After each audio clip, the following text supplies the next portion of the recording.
এটা বললে এটা হেডিং হবে, কোনো রিগ্রেট প্রশ্নই আসে না। বাংলাদেশের ক্রিকেট আমাদের কি সিদ্ধান্ত নিয়েছে বাংলাদেশের ক্রিকেট খেলোয়াড়রা, ক্রিকেট বোর্ড তারা নিজেরা স্যাক্রিফাইস করে দেশের ক্রিকেটের নিরাপত্তার জন্য, ক্রিকেটারদের নিরাপত্তার জন্য, দেশের মানুষের নিরাপত্তার জন্য বাংলাদেশের মর্যাদার প্রশ্নে যে ভূমিকা রেখেছে, আমার মনে হয় যে একটা অনুকরণীয় দৃষ্টান্ত হয়ে থাকবে। এবং তারপরে দেখেন তারা যে ক্রিকেট ডিপ্লোমেসিটা করেছে, আলটিমেটলি এখন আইসিসি বলতেছে আমাদের কোনো রকম মানে শাস্তি তারা দিবে না, বরং একটা বৈশ্বিক টুর্নামেন্টের সহ আয়োজক আমাদেরকে করবে। Brilliant achievement. আমি salute to the Bangladesh cricket board. এইরকম সিদ্ধান্ত 10বার নেওয়ার সুযোগ আসলে 10বার এটাই নেওয়া উচিত। তারপর আপনারা জানেন যে ক্রিকেটে বাংলাদেশ এখন একটা ক্রান্তিকাল অতিক্রম করছে।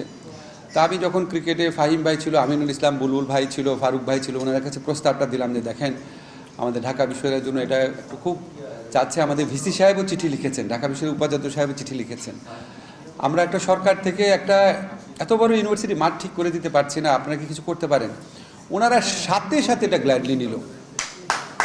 আমি অসীম কৃতজ্ঞতা জানাচ্ছি ওনাদের যে অ্যাটিটিউড, আমার আর কিছু বলতে হয়নি। বলে স্যার ঢাকা বিশ্ববিদ্যালয়ের মাঠ উন্নয়ন তো আমাদের স্বার্থে দরকার, এখান থেকে আমাদের প্লেয়ার আসবে। ঢাকা ইউনিভার্সিটিতে একটা ছেলে 16-17 বছর বয়সেও ভর্তি হয়, এমন স্টুডেন্টও আছে। এবং অনেক বড় বড়, আজকে ফাহিম ভাই বললো, বড় বড় ক্রিকেটার আসছে। ঢাকা বিশ্ববিদ্যালয়ের মাঠ আমরা ইউজও করি, কেন দিব না আমরা? যাই হোক, ওনারা এখন 2 কোটি টাকা দিয়েছেন আপনাদের, যদি লাগে আরও দিবেন। টাকাটা বড় কথা না, এরকম একটা ক্রান্তি লগ্নে আজকে বাংলাদেশ যখন ক্রিকেট, যে ভারতের যে ক্রিকেটের আধিপত্য এবং কিছু ক্ষেত্রে অন্যায় খবরদারিত্ব, সেটার বিরুদ্ধে বাংলাদেশের ক্রিকেট দল যেভাবে রুখে দাঁড়িয়েছে, এটার জন্য অনেক বড় আর্থিক ক্ষতির সম্ভাবনা, অনেক শাস্তির সম্ভাবনা, অনেক ভুল বুঝাবুঝির সম্ভাবনা, সমস্ত আশঙ্কাকে দূরে ঠেলে দেশের ক্রিকেটারদের নিরাপত্তা, দেশের মর্যাদা রক্ষায় যে প্রশংসনীয় ভূমিকা রেখেছে ক্রিকেট বোর্ড, আমি মনে করি এটা আমাদের জন্য একটা মাইলস্টোন ঘটনা হয়ে থাকবে।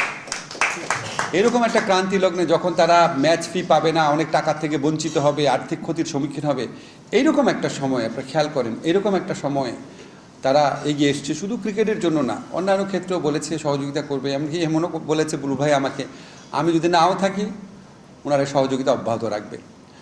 তো ক্রিকেটে এটা দিয়ে শুরু। আমাদের মন্ত্রণালয়ে টাকা নাই, আমরা তবু দেশের অন্যান্য যে পাবলিক বিশ্ববিদ্যালয় আছে সেখানে আমাদের ফান্ড থেকে অল্প কিছু টাকা দেওয়ার চেষ্টা করেছি। আমরা আসলে এটা একটা দর্শনের মতো দেখি।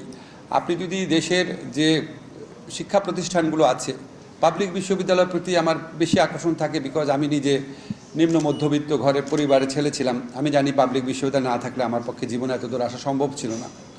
পাবলিক বিশ্ববিদ্যালয়ের প্রতি কিছুটা পক্ষপাতিত্ব আছে, ক্ষমা চেয়ে নিচ্ছে। এই জন্য প্রাইভেট বিশ্ববিদ্যালয়ের ছেলেরা আমাদের জুলাই গণঅভ্যুত্থানকালে ঐতিহাসিক ভূমিকা রেখেছে। এটার প্রেক্ষিতে এটা বলতে একটু খারাপ লাগছে। তাকে মনে হয় যে অন্তত পাবলিক ইউনিভার্সিটির ছাত্রদের আর্থিক অবস্থা একটু বেশি খারাপ অন অ্যাভারেজ। তো এই জন্য আমাদের এই প্রচেষ্টা আমার মনে হয় সমস্ত মন্ত্রণালয়, সংস্কারের বিভিন্ন প্রতিষ্ঠান থেকে অব্যাহত রাখা দরকার। আমি আপনার সরকারের বিভিন্ন মন্ত্রণালয়ে ছিলাম, আমি আপনাদের কাছে বিস্ময়কর কিছু তথ্য দিই। আমাদের এক একটা মন্ত্রণালয়ে হাজার হাজার কোটি টাকা আছে। আমাদের আইন মন্ত্রণালয়ে যে রেজিস্ট্রার অফিস আছে, এখানে 1600 কোটি টাকা ছিল। শেখ হাসিনার যে দুর্বৃত্ত সরকার ছিল, তাদের দুর্নীতিবাজ মন্ত্রীরা তাদের প্রতিষ্ঠিত বিভিন্ন ভুয়া ব্যাংকে টাকা জমা রাখার কারণে প্রায় 300-400 কোটি টাকা আমরা আর পাবো না, কিন্তু তারপরেও 1200 কোটি টাকা থাকবে। কিন্তু এই সমস্ত প্রতিষ্ঠানের কোনো ইয়ে নাই, মানে টাকাটা পড়েই আছে। খুবই নির্দিষ্ট খাতে খরচ করতে হবে। ওয়াই? আমাদের সিএসআর যে রেসপন্সিবিলিটি থাকে, কর্পোরেট সোশ্যাল রেসপন্সিবিলিটি থাকে, সেরকম সরকারের রেসপন্সিবিলিটি থাকতে পারে না? আমার প্রতিষ্ঠানের কাছে যদি টাকা থাকে, আমি যদি একটা পাবলিক প্রতিষ্ঠানকে 2%, 1% করে টাকা দিতে পারি, সমস্যা কোথায়? তো আমাদের মনে হয় আমাদের এই গোটা সরকারের যে আর্থিক ব্যবস্থাপনা আছে, এগুলি অন্যভাবে দেখা দরকার। আমাদের যে কোনো উন্নয়ন, যে কোনো বিনিয়োগের সবচেয়ে প্রাধান্য পাওয়া উচিত শিক্ষা প্রতিষ্ঠানগুলো। আমাদের যে কোনো সেক্টরের চেয়ে সবচেয়ে বেশি ইম্পর্টেন্স পাওয়া উচিত শিক্ষা। তো আমরা খুবই ছোট একটা কাজ করেছি, এটা একটা জেস্চার মানুষকে বোঝানোর জন্য যে এটা কোনো ব্যাপার না। একটা ক্রিকেট বোর্ড, আপনাদেরকে বললাম আমি তাদের যেই মাইন্ডসেট দেখেছি, ভবিষ্যতে যদি দরকার লাগে খেলাধুলার ক্ষেত্রে তারা ইনশাআল্লাহ অন্যান্য পাবলিক বিশ্ববিদ্যালয়কে সহযোগিতা করবে, আমরা বিশ্বাস করি। করবে না ফাহিম ভাই? ইনশাআল্লাহ। তো আমাদের এই একটা টিম ওয়ার্ক হলো, আমরা ইনশাআল্লাহ এটা ফলাফল আমরা পাবো। আমরা এগুলি ছোট ছোট উদাহরণ, কিন্তু অনেক বড় বার্তা ক্যারি করে। যে একসাথে থাকলে সবাই একে অপরকে সহযোগিতা করলে, দেখেন আমরা একজন এক ইউনিভার্সিটিতে, একজন এক প্রতিষ্ঠানে, একজন এক দলে, একজন এক ধর্মে, কিন্তু আমরা তো সবাই বাংলাদেশের মানুষ। তার চেয়ে বড় কথা হচ্ছে আমরা তো মানুষ, আশরাফুল মখলুকাত। এটা তো মূল পরিচয়।